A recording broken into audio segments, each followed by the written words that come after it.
आणि मुलं बोलत होती. आणि तेवढ्यात अचानक लाईट्स जातात. मुलं घाबरून जातात.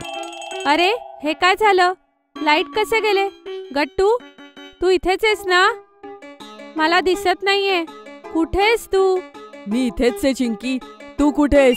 काहीच दिसत नाहीये. खूप अंधार झालाय. थांब, आई टॉर्च ठेवते ना कुठेतरी. कदाचित स्वयंपाकघराच्या ड्रॉवर मध्ये. चल बघूया. दोघेही घाबरून अगदी सांभाळून एकमेकांच्या पाठीमागे जातात. ड्रॉवरमधून टॉर्च काढतात. तेवढ्यात त्यांना बाहेर खिडकीतून काहीतरी चमकताना दिसतं. दोघेही टॉर्चने बाहेर खिडकीकडे पाहतात. अगं चिंकी, बघ, असं वाटतंय तिथे काहीतरी चमकतंय. कोणाचे तरी डोळे वाटतायत. आणि ती कोणाची सावली आहे? माहित नाही. चिंकी, चिंकी, खूप भीती वाटतीये. ते दोघेही घाबरून एकमेकांना चिकटून उभे राहतात. घाबरून ते सोफ्याखाली जाऊन बसतात. तेवढ्यात वरती छतावर धप असा आवाज येतो. हा कसला आवाज आहे? वरती कोण आहे? चोर तर नाही ना शिरला घरात?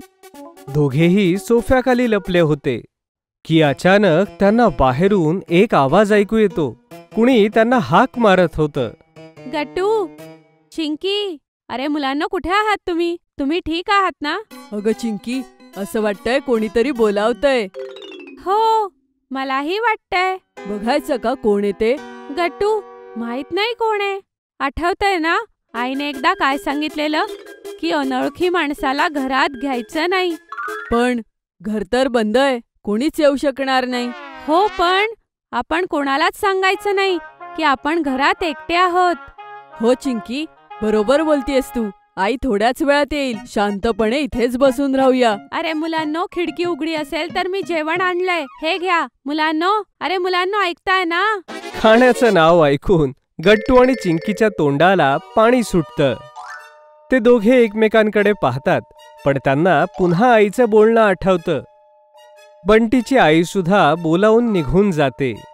त्या गेल्यानंतर चिंकी उठते आणि खिडकीकडे जाऊ लागते. काकू जाताना दिसतात. तेवढ्यात वरून एक मांजर उडी मारताना दिसते. काकू आल्या होत्या गट्टू, आणि त्यांनी जेवणही आणलेलं. आणि हे बघ, इतक्या वेळेपासून गच्चीवर मांजर उड्या मारत होती. ओ, मग तर घाबरायचं काहीच कारण नाही. नाही गट्टू, त्या सावल्या अजूनही दिसतायत. माहित नाही कोण उभं आहे.